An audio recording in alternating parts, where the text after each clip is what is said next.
This episode of the Accounting Insiders podcast is brought to you in part by Xero. Xero is a powerful cloud accounting software that improves efficiencies across your practice. With all client data stored on a single unified ledger, you and your clients can easily access and collaborate on the same set of books. Xero's advisor tools and automation solutions reduce time-consuming manual tasks and put data entry on autopilot. Work faster and more efficiently than ever before with Xero. Visit xero.com/accounting insiders to learn more. What is today, August the 20th, 2024? My name is Gary DeHart, and I am the publisher, managing partner, whatever, of Insightful Accountant. And this session is a Q&A follow-up to our HR session that Michelle LeBlanc, who's here on screen with me, Michelle led that for us on Friday. This is a Q&A session, kind of a follow-up that members can join and listen in or ask questions. Right now, we don't have a lot of people logged in, so I've got some questions that I'll throw out to Michelle after she kind of recaps. But before I do that, I should also say, hey, thanks, Michelle. Welcome. Thanks for taking some time out of your day to kind of have this Q&A session and this recap. So we do appreciate it. Absolutely. Happy to be here. It was a lot of fun on Friday and looking forward to recapping and kind of providing a little bit more information based on what we talked about then. Yeah, well, great. So with that, what we're going to do is take a look at just a high-level recap of some of the topics that you talked about last week.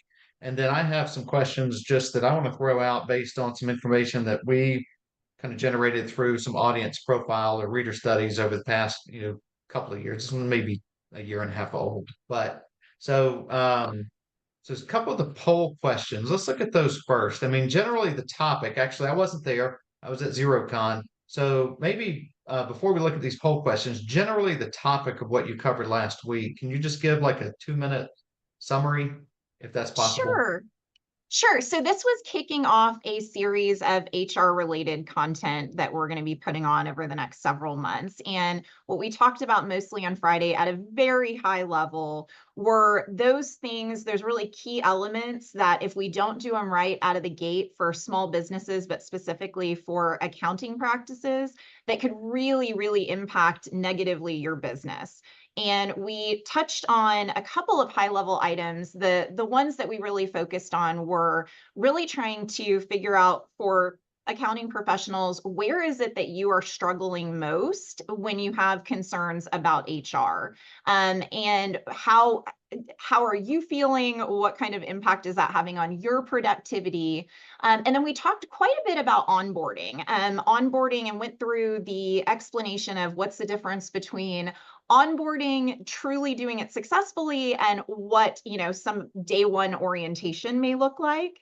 We talked about how important it is to have a really robust onboarding experience for any sort of new employee, and how that can kind of look and feel different for different organizations.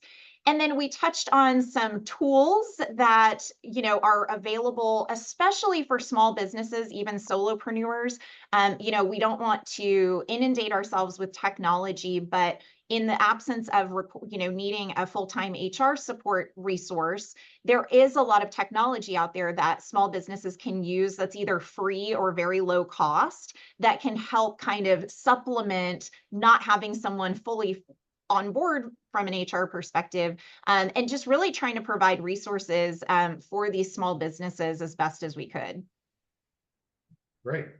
So, so I think the poll questions kind of lined in with that, right? So I'm just going to throw out the first poll question that you had was, which HR area do you find most challenging in your current role? And it was hiring and onboarding new employees, providing ongoing training and development, maintaining a positive workplace culture, leveraging HR tech and resources. Do you remember what the answer was, what the top answer was?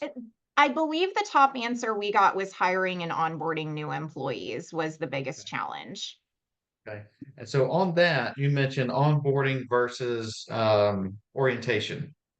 Sure. I'm probably guilty of orientation. and not onboarding. Although right now we don't have employees, everybody's outsourced, but you still, even outsourced, right? You still have to onboard them at some level. You do. And what that proper onboarding process looks like, it's gonna look and feel different for every organization, but the real meat of it that you want to make sure that you're doing successfully is giving those employees a very structured plan of how they're going to be successful in that role. So if you have certain expectations, if there are certain things that they're going to need to be able to access, how do they get that information and what does that look like? Who are they needing to talk to? We gave some suggestions of setting people up with a mentor or a buddy. Even in a very small team, that is viable and you can do that. And it works out really well too, because a lot of times the interaction is a lot easier for a new employee to come on and say, hey, buddy Gary, I really don't know where to find these files. I need to do XYZ versus bothering the boss, if you will. So it's how we set our employees up for success, making sure that they're comfortable, making sure that they know who they can go to for help, making sure that they have all of the tools and resources that they need. And that actually starts well before they're sitting in seat. That experience starts the first time you interact with a potential new hire. Somebody applies for your job. If you don't call them back, you don't email them, maybe you put them through a 20 panel interview process over the course of 3 months, they're probably not going to be too excited when you finally come back and say, oh, hey, we want to make you an offer. You know, really crafting that experience for them well before they even get in seat is, again, what's going to make them feel valued, feel like they know what they're preparing for. And then ultimately that leads to successful retention in the long run. And that's what we want. Okay. And I know we won't solve this today, but you know, my challenge again, I will go with orientation versus onboarding, and it's not even a very good orientation. Yep. So you work with accounting firms, you work with other small businesses, and most are small businesses. And so we're not fully staffed. That's why we outsource. We don't have, we have 24 hours in the day, and most of those are booked with actually trying to do our job, right? Yep. Trying to run our business or whatever it may be. So how do you recommend that somebody can do what you just laid out? How do I, if I'm a small business, how do I have a good, strong onboarding process if frankly I don't have time to even do my job? How am I gonna have time to onboard? Sure. I think a couple of things. In very small businesses, when you don't have a lot of resources, that kind of going back to that tech piece, I really like and encourage folks to leverage certain pieces of technology to supplement onboarding those new employees. Those moments when, everyone as a small business owner or leader, at some point, you're saying we have to run our business, we have to, work in the business. We also have to dedicate that time to be able to work on our business, right? And that's when the marketing and the planning and all that you do within that, in my opinion, taking a little while to structure even a slide deck and making sure that within that slide deck you have really important meaningful things like what's your mission, vision, and values for your company. That's going to set a culture tone going forward that everything we're doing needs to tie back to our mission, vision, and values. So little things like that. I also like to put in things like that. How are you getting paid? When can you expect payment? How does any sort of, if it's accounting, maybe it's billable hours. How does all of that work within this specific company? Who's who in the zoo? Who do I need to go to? Who owns the company? Who's my boss? Who, all of that. And then having that built out as something, to your point, there's still a very big need for that day one orientation. Still need it. We still need all of that information. But how do we do it so we can quickly, wash, rinse, repeat to the next employee without having to reinvent the wheel every time? So I think leveraging, like I said, technology in that sense really, really helps. And then the buddy system is my other recommendation. So maybe that looks, if it's a solopreneurship, you're hiring your first employee, that may be a little challenging. You're going to have to be the one that spends time with them. But you need regular check-ins. You need to make sure that you're having dialogue and conversations throughout that first 30, 60, 90 days at minimum, to make sure that as people are going forward in their journey with your company, that it's a good fit for them and it's good fit for you. And you only do that by having conversations. So I think, leveraging tech, getting them all the information they need, and then making sure that they know that they can have a conversation with you, and that you're following some sort of check-in process, that any sort of issues that may arise, you can take care of those immediately, versus, oh, hey, your 90-day evaluation is here and you've got all this stuff that's been these issues these last few months. Having conversations regularly is incredibly important, and we don't do it enough these days. Yeah, and the sooner the better if they're problematic, right? I Absolutely. mean, yeah. Yep. Okay. The second poll question was, sticking with onboarding, how confident are you in your current onboarding process? Very confident, somewhat confident, not confident. We don't really have a structured onboarding process. D, we don't really have a structured onboarding D. process. What It was was that D. the overwhelming? So, okay. And So, and it, I'm sure that is not unique to our subset of people. I'm sure that is something that you bump into when you go into a lot of small businesses. Probably even, do you run into it when you get into a little bit bigger businesses, or is it a you small know, business problem? interestingly, I said this on the webinar the other day, onboarding is so important to the success of not only the employee, but of a business, that Fortune 500 companies will employ specific people or even departments that are only focused on onboarding employees. And I, in a past life, I was one of those employees that got hired into a global Fortune 500 company, and I was there to create a really meaningful and robust onboarding program. So absolutely, that is one of the most important things that a company can do. It is also one of the things that most companies either aren't doing or aren't doing well. And the piece there that's important is that we don't know what we don't know. So if you don't know that you're not doing what you should be doing, you can't change or improve anything. And I see it very, very often with the confusion of, oh, well, we onboard, and to your point, we have a slide deck and we do an orientation, but then what happens after that? What is the plan for that employee? And it's such an important issue that I think the word onboarding just kind of gets things lost in the mix. But really what that means is you're setting somebody up. You're not hiring someone and going through all of this to have someone there for 6 months and then leave. Hopefully not. And how do we, not only we want to attract, we want to develop, and we want to retain our employees. So the attraction piece is coming, on the front end from your marketing and how you're building your culture and people wanting to come and work with you. The other piece is, okay, getting them on board. How do we make them stay? How do we incentivize them to stay? And all of those things go into the onboarding process. And I think a lot of times that kind of gets missed because again, you're focusing in your business, you're in the weeds, you're working and head down. It's sometimes a big challenge to do training, to, have a plan in place for somebody else, when a lot of business owners and leaders in small businesses, we're very used to rolling up our sleeves and kind of doing it ourselves.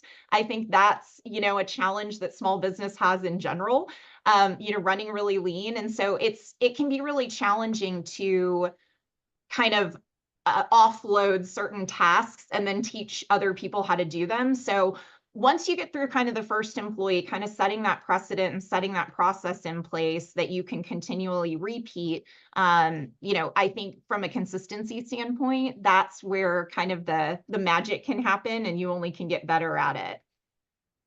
And so a lot of that, it seems, especially for the small business or small firm, ties back to planning. right? And planning out, taking the time, and you said it, and you're working on it.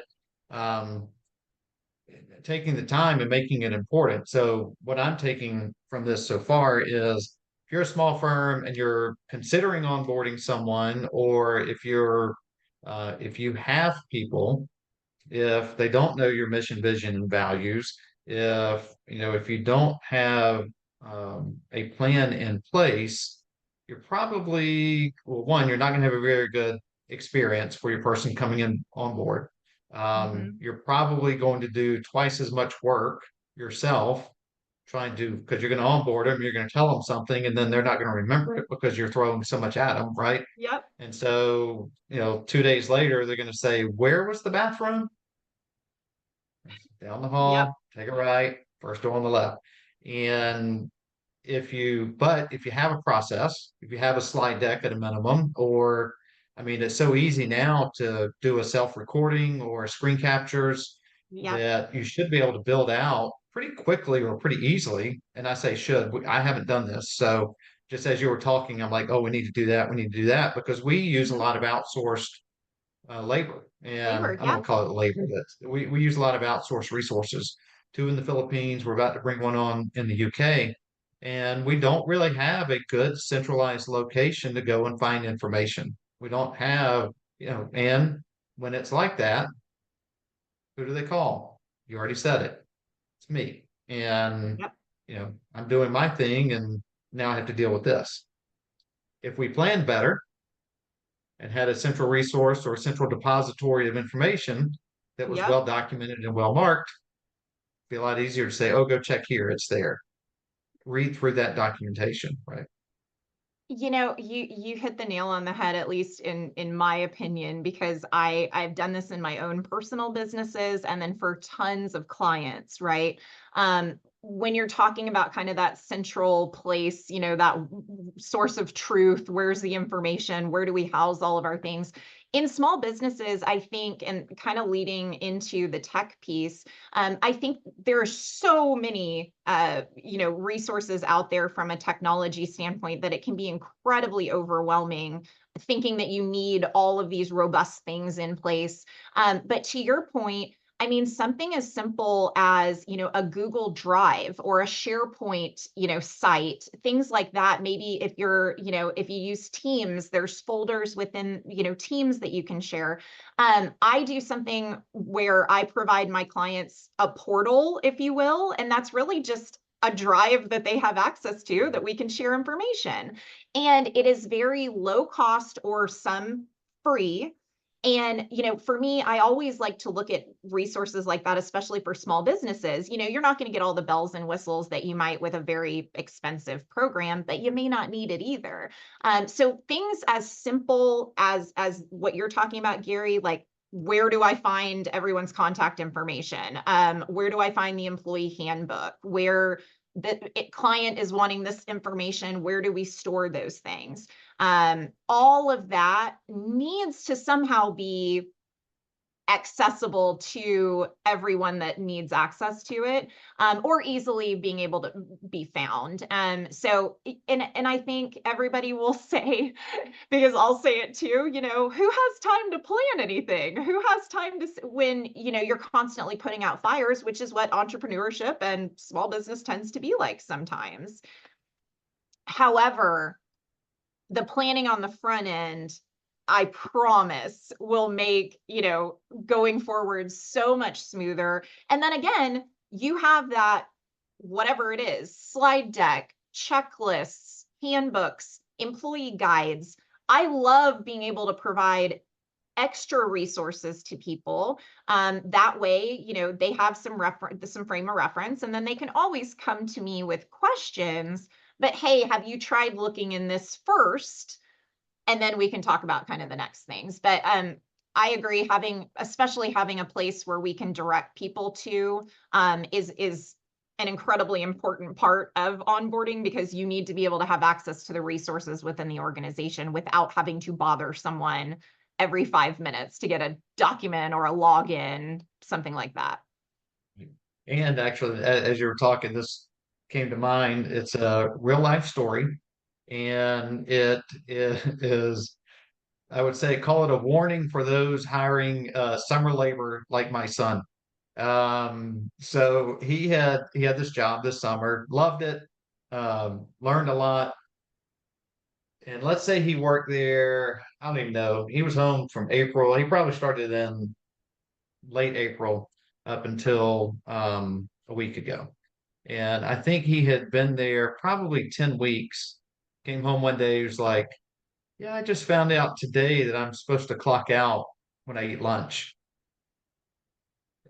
And so I'm like, Oh, really? He's like, they never told me that. oh And my so, gosh. but so that, right? Something that we Yep. assume everybody knows. He's he's never worked a job from 9 to 5. And he's worked from Yes. 4 to 8 or wherever, whatever. So that was actually, real life that if somebody had an onboarding process where they say, all right, I understand you're here for the summer, but 9 to 12, 12 to 1, I'm not paying you. Right. Yes. A So, hundred percent. Yes. right. And you wouldn't know that unless you're told that. And even things, whether it's a remote employee, we're having so many more remote employees these days and remote teams. But also those who are still in office, even things as little as I started a job years ago, where I showed up day one. I didn't have a desk. I didn't have a computer. I didn't have any sort of access to anything. I remember they set me up in like a conference room as kind of a last thought, I guess. And, think about how someone, and I was a very junior employee at the time too. So it was one of those things where think about how, the mindset of, myself in that situation. But, like your son, I'm sure he was sitting there going, I've been doing this all, this entire summer and I'm not getting paid, or I wasn't following the directions, or I mean, my thing would, I'm not getting paid for that. So really, again, it goes back to planning and setting the proper expectations, and what it looks like to truly onboard and doing it in a meaningful way. Because if you're, okay, clock in here and here's the button you push, or in my instance, like, oh, that's right, you're starting Yeah. today. Oh, that's You today. know, Yeah. you you're setting a tone, and when we're talking about, attracting, developing, and retaining employees, because that is the goal of hiring, you're not really going to do a great job of continuing to attract people or retain them if the rumors out there are, oh, company ABC, they didn't even have a desk for me. They forgot I was starting. And then maybe you go to another company and day one, they're sending, chocolates and snacks to your house. And, you have a welcome party on a Zoom that morning. Like Right. what, which one is going to be a better experience? So, it's like anything else. It's the quality of that onboarding experience, that's going to make or break how happy and how successful that employee is going to be. Great. All right. Your third poll question was, what tools or resources do you currently use to manage HR functions? In-house HR team, HR software tech, outsourced HR services. We don't use specific tools or resources. I'm going to go with D. We don't use specific tools or resources. Um, D, yep. yeah. All right. So you had mentioned at the beginning that there are some tools that you wanted to point out or some tech that Sure. free or inexpensive. Hit it. What are the ones that you engage with or you recommend?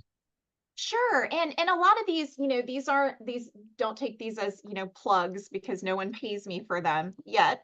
If they want to, they totally can. Right. Yeah. Here's my But email. Here's my Venmo. Exactly. Yeah, if you need someone to promote your products. But I will say, especially for this audience specifically, having this accounting background and kind of this particular industry, a lot of the tools that you may be already utilizing could be also used from an HR perspective. So something like QuickBooks, for instance, we were talking about it a little bit earlier. It has the capability to do things like payroll, where it will send out, you can enter the new employee's information, and I may be preaching to the choir here. It'll send out what we call an onboarding link, and it's not the same type of onboarding culturally that we've been talking about, but from a technical standpoint, right? So we want everybody to be in compliance. If it's a W-2 employee, they will send out that information for them to complete. If it's a contractor, they'll get their 1099s, like all of that, or their W-9s, all of that information will be sent to the employee for them to complete themselves. You can have payroll run automatically. You can have, if you do timesheets, you can track time and approve it before it's run. So all of that within a program like QuickBooks, you can have that functionality. So a lot of the tools out there from an HR perspective will be highly focused on the payroll aspect. But if you are not a payroll professional, which we all know that there's accounting, there's HR, and then payroll is this weird little outskirt, function that's you're either that's your jam or you don't touch it. So Right. that kind of tool for a lot of folks across industries is incredibly helpful because it will do things like state filings for you, new hire reports, all of that kind of stuff that you may not feel super comfortable with. Typically, they are low cost. I've seen average about $40 a month, give or take, between programs. And then usually there's a dollar cost per month, maybe like $6 to $9 per employee, if you want to have them fully functioning from a payroll perspective. So something like QuickBooks, a lot of their competitors, I think, do pretty much the same thing, have the same types of functionality. I don't know if Zero, for instance, has that. I would think probably.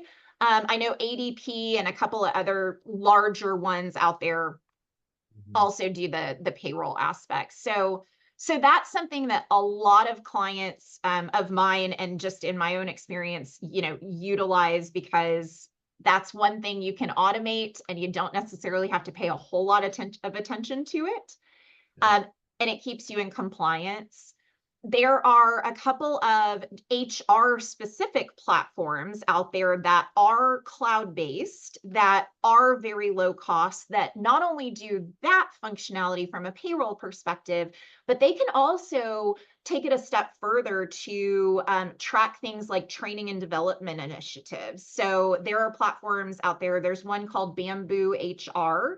And it is another platform that's really focused on payroll, but they have a very robust and kind of cool website platform where you can deploy training, online training to employees. So things like that we know we need to have sexual harassment training, all of the, compliance, making sure that we're doing what we're supposed to be doing and agree to that.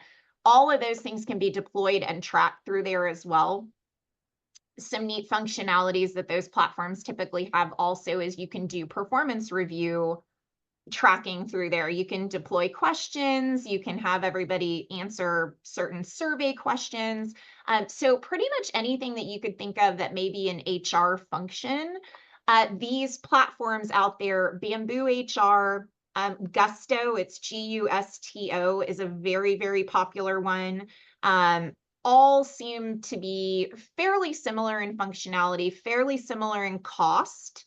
And it's really just about kind of what you need when you're, what space you are in operationally. I like these platforms, and more are coming out, obviously. There are some that are geared towards certain industries, but for the most part, they all kind of have the same functionality.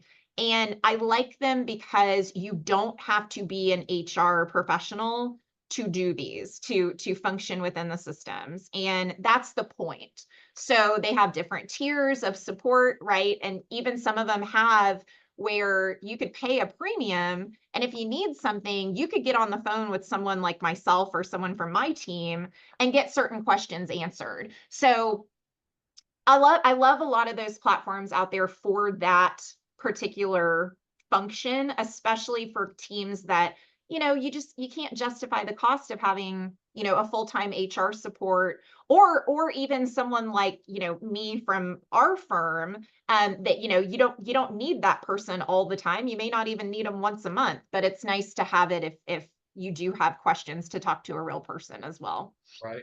Yeah.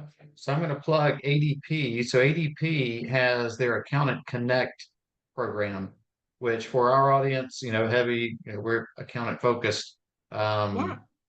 They've had them online discussing it before. It's in our podcast. You can find it on our YouTube channel where they give it a pretty good in-depth, but it's an amazing resource for accounting professionals. Mm. What all that they include in it. And again, I would butcher it if I tried to give line items, but go out, check it out. It's, again, Accountant Connect or ADP Accountant Connect. You can find it on their site. Obviously, you can find it on our YouTube channel as well. And that's not, ADP didn't pay us to plug that, although they are one of our sponsors.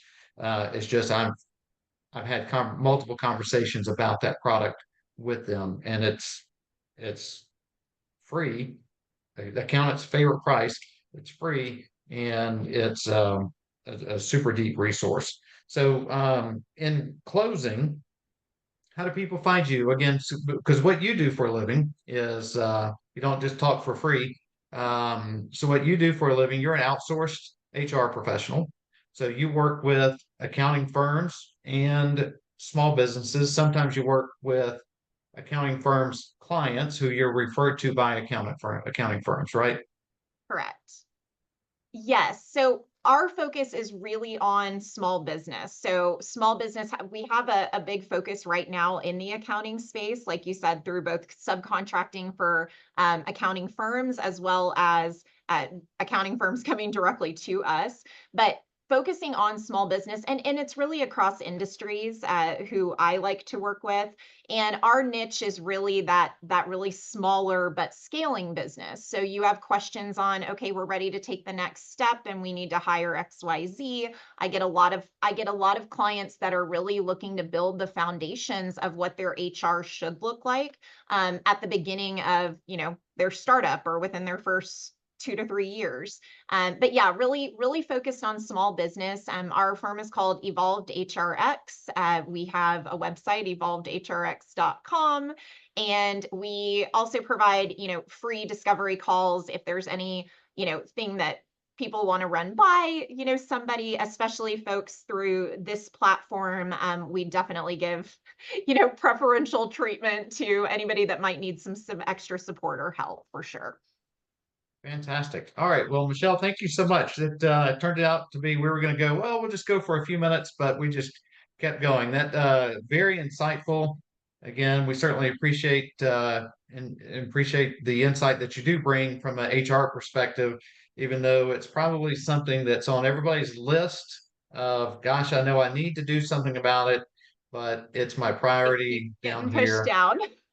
And Yep. so hopefully you said something that can help people maybe bring it down here and bring this side up a little bit, kind of get this a little bit more to the forefront, because I think in previous conversations, not recorded, but just that you and I have had, we have talked about, there are some major landmines for employers that sit, you know, beyond the HR desk, right? I mean, with employees, when we start dealing with people, no offense to people, but when we start dealing with people, we start dealing with problems. And, 100%. as a business owner or an accounting firm who has business clients, it's important that we take the steps on the front end to protect ourselves or, for accountants, for their clients. So again, thank you for your insight. Thanks for all that you're going to be doing or have done and what you will be doing for the Be Insightful program. And I'm sure we will talk to you very soon. Thank you so much, Gary. I appreciate it. This episode of the Accounting Insiders podcast is brought to you by Out of the Box Technology. Out of the Box Technology is your partner in accounting data services. With over 7,500 industry migrations performed and an expansive network of third-party integrations, a partnership with Out of the Box will augment your advisory practice and turbocharge client accounting operations. Visit outoftheboxtechnology.com/insightful-accountant to get started.